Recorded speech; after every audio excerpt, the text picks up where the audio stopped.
हरे कृष्णा। श्रीमद् भागवतम स्कंध 1 अध्याय 4 आज हम प्रारंभ करने जा रहे हैं, शुरू करने जा रहे हैं। अध्याय 4 का नाम है श्री नारद का प्राकट्य।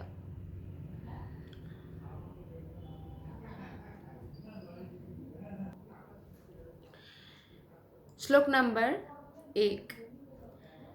व्यास उवाच इति ब्रुवाणं संस्तूय मुनिनां दीर्घसत्रिणां वृद्धः कुलपतिः सूतं बहव्रीचः शौनको ब्रवीत्। व्यास उवाच इति ब्रुवाणं संस्तूय मुनिनां दीर्घसत्रिणां वृद्धः कुलपतिः सूतं बहव्रीचः शौनको ब्रवीत्। अनुवाद और तात्पर्य श्रील प्रभुपाद के द्वारा। श्रील प्रभुपाद की जय। अनुवाद। सुत गोस्वामी को इस प्रकार बोलते देखकर दीर्घकालीन यज्ञोत्सव में लगे हुए समस्त ऋषियों में विद्वान तथा वयोवृद्ध अग्रणी शौनक मुनि ने सुत गोस्वामी को निम्न प्रकार संबोधित करते हुए बधाई दी।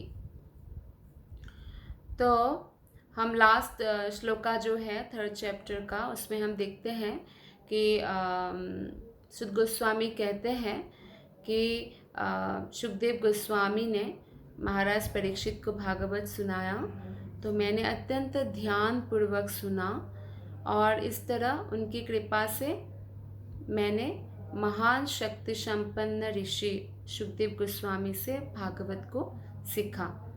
तो अब सुत गोस्वामी कहते हैं कि अब मैं तुम लोगों को यानी शौनक आदि ऋषियों को नैमिषारण्य में वही सब सुनाने का प्रयत्न करूँगा। भक्त हमेशा ऐसे ही बोलते हैं, ऐसे नहीं बोलते हैं भक्ति कर रहा हूँ, किसी भी बात को लेकर अहंकार नहीं करते। वो हमेशा कहेंगे मैं भक्ति करने का प्रयास कर रहा हूँ। तो ऐसे ही भागवत कथाकार जो सुत गोस्वामी है वो कह रहे हैं कि मैं आप सबको जैसे सुना यथारूप सुनाने का प्रयत्न करूँगा। तो इस प्रकार जो है कथा जब सुत गोस्वामी की बात सुना तो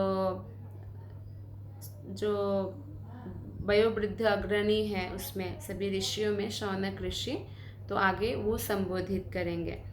तो इसमें तात्पर्य में श्रील प्रभुपाद बताते हैं कि विद्वानों की सभा में जब भी वक्ता को बधाइयाँ दी जाती है यानी कंग्रेचुलेट की जाती है या जो भी वक्ता है उनका जैसे इंट्रोडक्शन दिया जाता है या उनको संबोधित किया जाता है, तो बधाई देने वालों का भी भागवत कथाकार को बधाई देने वालों का भी कुछ योग्यताएं होनी चाहिए। जैसे कि उसे सभा का अग्रणी सभापति तथा ज्येष्ठ व्यक्ति होना चाहिए, उसे विशद विद्वान भी होना चाहिए। यानी ऐसा नहीं कि जो भी उपस्थित है सबसे ज्येष्ठ हो तभी क्वालिफिकेशन हो गया, नहीं, उनको विद्वान भी होना ज़रूरी है ताकि वो यथा योग्य सम्मान जो भागवत कथाकार है उनको दे सके। श्री शौनक ऋषि में ये सारी योग्यताएं थी। अतः जब श्री सुत गोस्वामी ने श्रीमद् भागवत को उसी रूप में सुनाने की इच्छा व्यक्त की जिस रूप में उन्होंने सुखदेव गोस्वामी से सुना था तथा स्वयं भी उसे आत्मसात किया था, तो श्री शौनक जी उन्हें बधाई देने के लिए खड़े हुए। आत्मा अनुभूति का यह अर्थ नहीं होता कि गर्भ के कारण पूर्ववर्ती आचार्य का उल्लंघन करके कोई अपनी विद्वता का प्रदर्शन करे। तो जो सेल्फ रियलाइजेशन यानी आत्मा अनुभूति जो हिंदी में बोला जाता है, तो उसका मतलब ये नहीं होता है कि हमने इतना कुछ बड़ा अनुभव किया जो हमारे पूर्ववर्ती आचार्य हैं उनको भी हम उल्लंघा करें। ये वैष्णव सदाचार नहीं है। आत्मा अनुभूति का ये मतलब नहीं है। उसे पूर्ववर्ती आचार्य पर पूरा विश्वास होना चाहिए और साथ ही साथ उसे विषय का ऐसा उत्तम ज्ञान होना चाहिए कि वो किसी विशिष्ट अवसर पर उस विषय को उपयुक्त ढंग से प्रस्तुत कर सके। तो जो भी व्यक्ति भागवत कथा कहते हैं उनको कोई अभिमान या अहंकार नहीं होना चाहिए। जैसे उन्होंने अपने पूर्व आचार्यों से इस भागवतम के ज्ञान को ग्रहण किया है, अपने गुरु से ग्रहण किया है, उपयुक्त ढंग से उसको प्रस्तुत करना आना चाहिए। या विशिष्ट अवसर पर कैसे प्रस्तुत करना है, या जो ऑडियंस है, जो सुनने वाले हैं, उसके हिसाब से, उनके समझने के हिसाब से, समझने के स्तर पर उनको जाकर बोलना चाहिए। जैसे आप कभी किसी बच्चे से बात करते हैं तो बच्चे से आप तोतली भाषा में बात करते हैं, लेकिन इसका मतलब ये नहीं कि आपकी भाषा तोतली है, लेकिन आप बच्चे को बोलेंगे ओ बेटा आप कैसे हो, आप स्कूल गए थे, लाइक दैट। तो ये सुर आपका बात करने का सुर नहीं है, लेकिन ताकि बच्चा समझ पाए आपकी बात को, तो इसलिए हम ऐसे बात करते हैं। तो इसी प्रकार से जो एक योग्य भागवत कथाकार है वो उपयुक्त ढंग से उनको प्रस्तुत करना आना चाहिए, और विषय के जो मूल उद्देश्य है उसका पालन होना चाहिए। विषय वस्तु से हटना नहीं चाहिए। भागवतम का जो मूल उद्देश्य है कि समस्त जनगण जो है उनके कल्याण के हेतु सीधा और सरल भाषा में भक्ति योग कैसे पालन करना है। ये भागवत का शास्त्र का मर्म है, नवविधा भक्ति। तो उसको कैसे पालन करना है, उस उद्देश्य से हमें डेविएट नहीं होना चाहिए, विचलित नहीं होना चाहिए।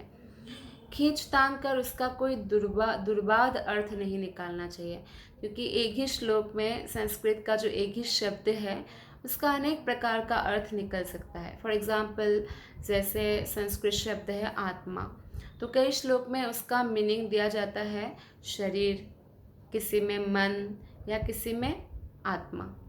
तो अगर कोई व्यक्ति श्लोका का गलत मतलब निकालने का चाहे तो निकाल भी सकता है, अर्थात जहाँ पे आत्मा को आत्मा बताया गया है वहाँ पे बोल सकता है यहाँ पे भी शरीर बताया गया है, ऐसा बोल सकता है।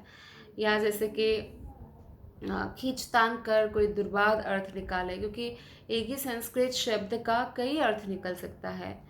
ऐसा नहीं करना चाहिए एक भागवत कथाकार को, अपितु श्रोताओं को समझाने के लिए उसे रोचक ढंग से प्रस्तुत करना चाहिए, ताकि जो श्रोतागण हैं वो उसे आत्मसात कर पाए। ऐसे रोचक ढंग से प्रस्तुत करना चाहिए, और इसी को आत्मसात करना कहा जाता है। सभा के अगुआ शौनक ऋषि जो है उन्होंने वक्ता श्री शुद्ध गोस्वामी के महत्व का यथाधीतम तथा यथामति कहकर अनुमान लगा लिया था, अतएव बड़म प्रसन्न होकर वे उन्हें बधाई दे रहे थे। ऐसे व्यक्ति से कभी नहीं सुनना चाहिए श्रीमद् भागवतम जो मूल आचार्य का प्रतिनिधित्व न करता हो, यानी जो ऐसा घोषणा करे कि वो रातों रात ही भागवत कथाकार बन गए या रातों रात गुरु बन गए, तो ऐसे लोगों से नहीं श्रवण करना चाहिए। जो गुरु परंपरा से जिन्होंने भागवत को श्रवण किया है, समझा है, ऐसे व्यक्ति से ही हमें भागवत को ग्रहण करना चाहिए, तभी हमें लाभ होगा। अतएव इस सभा में वक्ता तथा श्रोता दोनों ही प्रामाणिक थे, जिसमें श्रीमद् भागवत को दूसरी बार सुनाया जा रहा था। तो श्रीमद् भागवत जो है सुखदेव गोस्वामी ने परीक्षित महाराज को सुनाया इतने बड़े ऋषियों की सभा में। अब यहाँ पे दूसरी बार सुध गोस्वामी शौनक ऋषि शौनक आदि और करीब 88,000 ऋषियों को नैमिषारण्य के पवित्र स्थल पर सुनाया जा रहा है ये भागवतम पुनः। तो भागवत के ऐसे मानक वाचन से वास्तविक उद्देश्य को बिना किसी कठिनाई के स्थिर रखा जा सकता है। वास्तविक उद्देश्य क्या है? भक्ति करना, भक्ति योग। तो ऐसी स्थिति उत्पन्न किए बिना बाह्य प्रयोजनों के लिए भागवत का वाचन वक्ता तथा श्रोता दोनों के लिए व्यर्थ का श्रम है। तो अगर प्रामाणिक जो वक्ता नहीं है और श्रोता भी जो है योग्य नहीं है, तो फिर भागवत सुनने का एक व्यर्थ श्रम होगा, केवल एक श्रम जैसा होगा। जैसे हम हर कार्य में कोई ना कोई श्रम डालते हैं, तो इससे भक्ति में हमारी बढ़ोतरी नहीं होगी। श्लोक नंबर 2। शौनक उवाच सूत सूत महाभागा वदनो वदतां वर कथं भागवतीं पुण्यं यदाह भगवान शुकः। तो शौनक जो ऋषि है वो किस प्रकार संबोधित करके बोलते हैं। शौनक ने कहा, अनुवाद और तात्पर्य श्रील प्रभुपाद के द्वारा, श्रील प्रभुपाद की जय। शौनक ने कहा, हे सुत गोस्वामी, जो बोल सकते हैं तथा सुना सकते हैं उन सबों में आप सर्वाधिक शक्तिशाली, सर्वाधिक भाग्यशाली और सम्माननीय हैं। कृपा करके श्रीमद् भागवत की पुण्य कथा कहे जिसे महान तथा शक्ति संपन्न ऋषि शुकदेव गोस्वामी ने सुनाई थी। तो शौनक ऋषि अग्रगण्य थे उन सब सभाओं में। तो उन्होंने क्या कहा कि सुत गोस्वामी को संबोधन करके कहा कि जो भी भागवतम बोल सकते हैं या सुना सकते हैं उन सबों में जो है आप बहुत भाग्यशाली हैं और सम्माननीय है। भाग्यशाली इसलिए कि स्वयं शुकदेव गोस्वामी से उन्होंने श्रवण किया था और भागवत सिर्फ श्रवण नहीं किया, उन्होंने आत्मसात किया और वो महाभागवत भी है इसलिए। तो कृपा करके श्रीमद् भागवत की पुण्य कथा कहे जिसे महान और शक्ति संपन्न ऋषि शुकदेव गोस्वामी ने सुनाई थी। तो वो लोग व्याकुल हो रहे हैं श्रीमद् भागवतम को ग्रहण करने के लिए। तात्पर्य, शौनक गोस्वामी प्रसन्नता के कारण सुत गोस्वामी को 2 बार सूत सूत कहकर संबोधित करते हैं क्योंकि वे स्वयं तथा सभा के सारे लोग शुकदेव गोस्वामी द्वारा कहे गए श्रीमद् भागवत के पाठ को सुनने के लिए उत्सुक थे। वे किसी ऐसे नकली व्यक्ति से नहीं सुनना चाहते थे जो निजी स्वार्थ के लिए अपने ही ढंग से व्याख्या करे। तो वो सुत गोस्वामी जैसे प्रामाणिक व्यक्ति से श्रवण करना चाह रहे थे।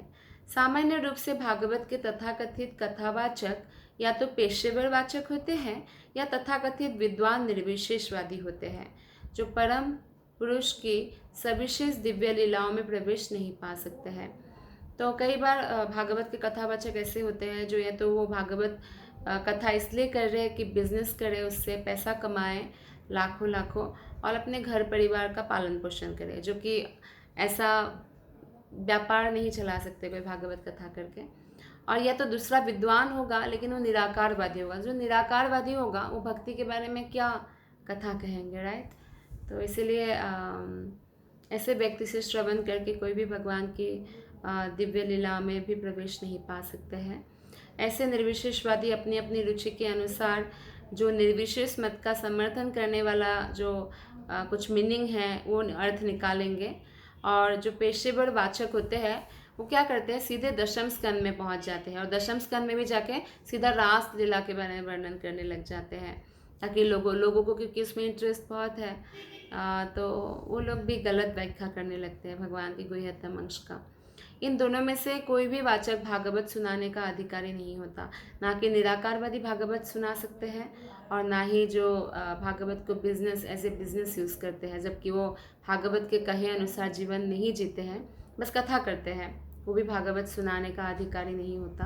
केवल ऐसा व्यक्ति जो शुकदेव गोस्वामी की तरह भागवत प्रस्तुत करने को तैयार हो, जो पूर्ण महाभागवत है और साथ ही जो है वैरागी है, तथा केवल वे लोग जो शुकदेव गोस्वामी तथा उनके प्रतिनिधि से सुनने को तैयार हो श्रीमद् भागवत की दिव्य चर्चा के प्रामाणिक भागीदार है। तो हमें भागवत उनसे सुनना चाहिए जो प्रामाणिक परंपरा से आया हुआ हो और शुकदेव गोस्वामी ने जैसे भागवतम को दिया है वैसे ही प्रस्तुत करने के लिए जो तैयार हो और स्वयं भागवत के अनुसार जो जीवन जी रहा हो। तो ऐसे व्यक्ति से ही हमें भागवतम श्रवण करना चाहिए। श्लोक नंबर 3। कस्मिन् युगे प्रवृत्तेयं स्थाने वा केन हेतुना कुतः संचोदितः कृष्णः कृतवान् संहितां मुनिः। अनुवाद और तात्पर्य श्रील प्रभुपाद के द्वारा, श्रील प्रभुपाद की जय। अनुवाद, यह कथा सर्वप्रथम किस युग में, ये प्रश्न पूछ रहे हैं शौनकादि ऋषि, किस युग में तथा किस स्थान में प्रारंभ हुई और किस कारण इसे प्रारंभ किया गया। महामुनि कृष्ण द्वैपायन व्यास ने इस साहित्य ग्रंथ को संकलित करने की प्रेरणा कहाँ से प्राप्त की। तात्पर्य, चूंकि श्रीमद् भागवत श्रील व्यासदेव की विशिष्ट कृति है, क्योंकि श्रील व्यासदेव ने ही समस्त जो वेदों को भी संकलित किया, उपनिषदों को संकलित किया, पुराणों को संकलित किया, लेकिन लास्ट में उन्होंने भागवतम लिखा। और भागवतम जो है समस्त ग्रंथों में सर्वोपरि है, तो विशिष्ट कृति है व्यासदेव की। तो अतएव विद्वान शौनक मुनि अनेक प्रकार के प्रश्न कर रहे हैं उनसे, शुद्ध गोस्वामी से। उन्हें ज्ञात था कि श्रील व्यासदेव अल्पज्ञ स्त्रियों, शूद्रों तथा द्विज परिवारों के पतित जनों को समझाने के लिए वेदों से लेकर महाभारत तक की पहले ही व्याख्या कर चुके हैं। श्रीमद् भागवत उन सबों से दिव्य है क्योंकि इसमें कुछ भी संसारी नहीं है, अतः वह पूछे गए प्रश्न अत्यंत बुद्धिमत्तापूर्ण एवं प्रासंगिक है। तो इसमें बताते हैं कि शौनक आदि ऋषियों को ये पता था कि जो अल्पज्ञ है, यानी अल्प बुद्धि वाले, जो स्त्रियां, शूद्र और जो द्विज यानी ब्राह्मण परिवार के भी जो पतित लोग होते हैं, तो कई स्त्रियों को इस बात पर कई बार वो लोग तर्क भी करते हैं कि क्यों शास्त्रों में स्त्रियों को ऐसे कहा गया है। लेकिन शास्त्रों में किन स्त्रियों को ऐसे कहा गया है? वो स्त्रियां जो छोटी छोटी चीज़ों के प्रति बहुत संवेदनशील है और भक्ति के प्रति बिल्कुल ही जिसका ध्यान नहीं है, बिल्कुल जो भक्ति के प्रति कोई श्रद्धा नहीं है उनका, और हमेशा अलंकार, वस्त्र या छोटी छोटी चीज़ों में मन लगा हुआ होता है, वैसे ही शूद्र होते हैं। और कई जगहों पर वैश्य को भी बोला गया है क्योंकि वो धन कैसे कमाना है, हमेशा धन में मन रहता है, और जिसका धन में मन रहता है उनके लिए बोला गया है। और यहाँ पे ब्राह्मणों की भी जो पतित ब्राह्मण है, मतलब ब्राह्मण कुल में जन्म तो हुआ लेकिन भक्ति करने की जगह जो है भौतिक भोग में लगा हुआ है, तो उनके लिए खासकर व्यासदेव ने देखा कि कलयुग में ऐसे ही होंगे लोग पतित। यहाँ पे उन स्त्रियों की, उन शूद्रों की, या जो शूद्र कुल में जन्म हुआ है या स्त्री शरीर में जन्म हुआ है, नहीं बात किया गया है। जो मनुष्य योनि पाकर भगवत भक्ति में दृढ़तापूर्वक लगे हुए हैं, उनको तो सर्वोच्च बोला गया है। तो इसलिए हमें इसको समझना होगा और हमें देहात्म बुद्धि से ऊपर उठना होगा कि हम शरीर नहीं हैं, हम आत्मा हैं।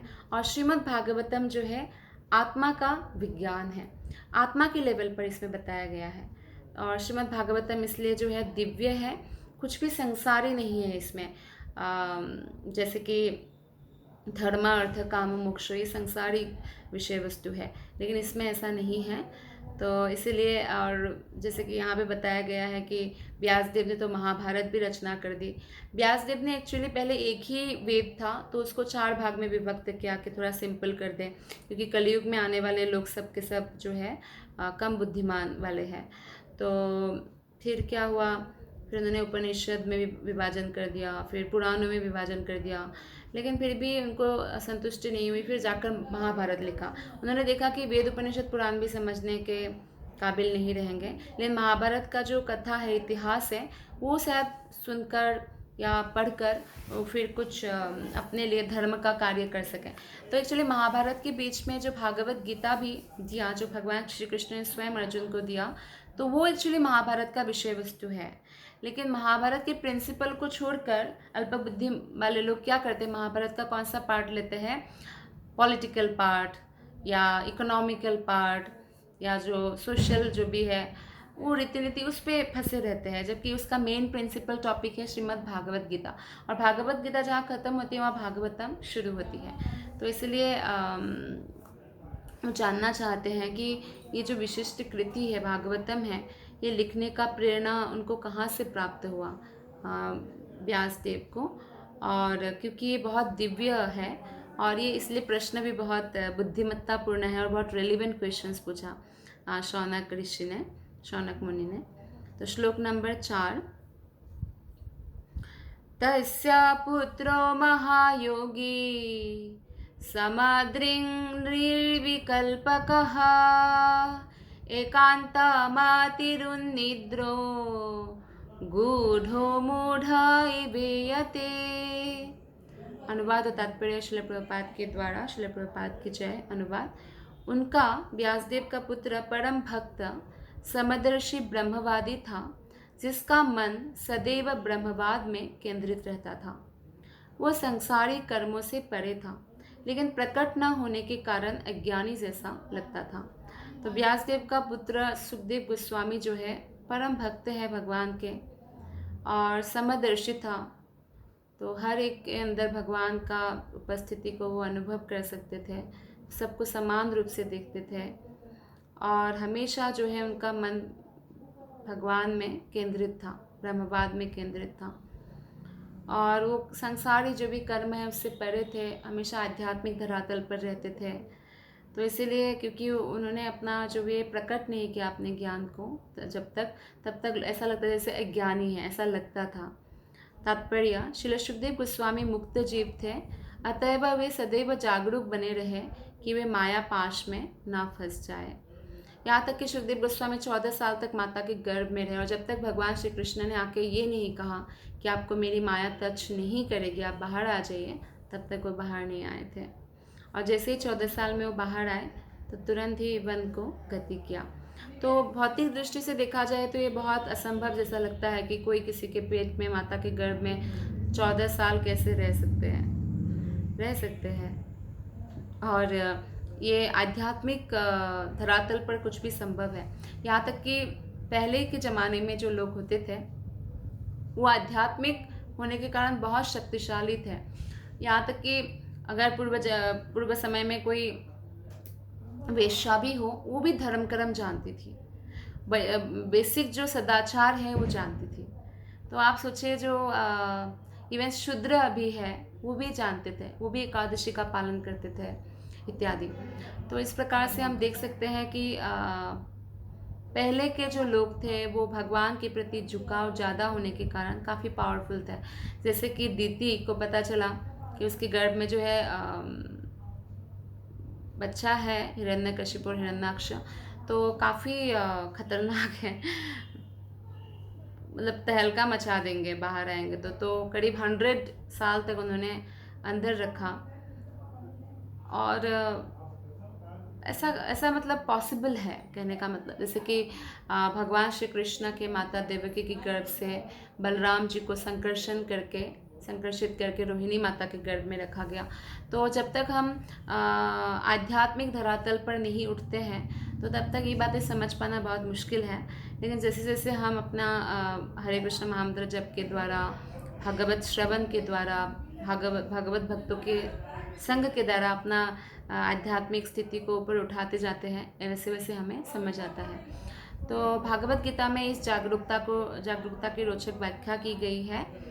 मुक्त जीव तथा बद्ध जीव के पृथक पृथक कार्य है। जो मुक्त जीव है वो हमेशा भगवान की सेवा में ही संलग्न रहते हैं और जो बद्ध जीव है वो हमेशा माया के कार्य में संलग्न रहते हैं। तो एक कृष्ण का दास है, एक माया का दास है। तो मुक्त जीव जो है निरंतर आध्यात्मिक उपलब्धि के पथ पर अग्रसर होता रहता है। तो जिन्होंने सीरियसनेस को समझा आध्यात्मिक जीवन की, तो आध्यात्मिक एक भी क्षण मनुष्य जीवन का वो व्यर्थ नहीं जाने देंगे और हर क्षण आध्यात्मिक उपलब्धि के पथ पर अग्रसर होता रहता है। और बद्ध जीव के लिए एक स्वप्न जैसा है, इसलिए भगवत गीता में भी कहा गया है, जो आत्म साक्षात्कार के लिए प्रयासरत व्यक्ति है, जो उनके लिए रात है, भौतिकतावादी व्यक्ति के लिए वो दिन है, अर्थात वो आध्यात्मिक जीवन जीते हैं। तो भौतिकतावादी व्यक्ति सोचते क्या कृष्ण कृष्ण करते, क्या भक्ति करते रहते हैं, अरे एंजॉय करो, मस्ती करो, ये एक ही लाइफ है, लाइक दैट। और जो आध्यात्मिक व्यक्ति है वो सोचते हैं कि कितना समय बर्बाद कर रहे हैं भौतिकतावादी व्यक्ति, मनुष्य जीवन मिला है भक्ति करने के लिए। तो उनके लिए भौतिक जगत, भौतिक कार्य जो है उनके लिए कोई महत्व नहीं रखता है आध्यात्मिक जो व्यक्ति है। और बद्ध जीव के लिए आध्यात्मिक कार्य का कोई महत्व नहीं है। तो बद्ध जीव जो है आध्यात्मिक कार्यों का स्वप्न देखता है, किंतु मुक्त जीव जागृत रहता है। इसी प्रकार बद्ध जीव के कार्य मुक्त जीव को स्वप्नवत प्रतीत होते हैं। तो मुक्त जीवात्मा जो है भगवान के शुद्धतम भक्त, वो जानते हैं कि ये एक स्वप्न जैसा है भौतिक, जो ये 100 साल का जीवन मिला है, स्वप्न टूटेगा तब होगा कर्म का विचार। और तब वो पछताएगा कि मनुष्य जीवन मिलने के बाद भी मैंने भक्ति नहीं किया। भले ही ऊपरी तौर पर बद्धजीव तथा मुक्तजीव एक ही धरातल पर लगे, लेकिन वास्तव में वे भिन्न भिन्न कार्य में लगे होते हैं और उनका ध्यान जो है सदैव या तो इंद्रिय भोग पर या फिर आत्म साक्षात्कार की ओर लगा रहता है। तो दो प्रकार के लोग होते हैं, एक जो भगवत भक्ति में लगा हुआ है और एक जो माया की सेवा में लगा हुआ है, हमेशा इंद्रिय भोग करते रहते हैं। बद्धजीव पदार्थ में मग्न रहता है, जबकि मुक्तजीव पदार्थ से पूर्ण रूप से निरपेक्ष रहता है। इस निरपेक्षता की व्याख्या आगे की गई है। तो बद्धजीव और मुक्तजीव के बारे में डिफरेंस बताया इस श्लोक के तात्पर्य में कि जो बद्धजीव है, यानी बद्धजीव मतलब जो आध्यात्मिक धरातल पर नहीं है और भौतिकतावादी है नितांत, तो वो क्या करते हैं, हमेशा पदार्थ में मग्न रहता है, शरीर से संबंधित वस्तुओं में उसका ध्यान रहेगा। लेकिन आध्यात्मिक व्यक्ति हमेशा आत्मा के लेवल पर ही सोचते हैं। तो यही श्लोक का तात्पर्य है। धन्यवाद। हरे कृष्ण।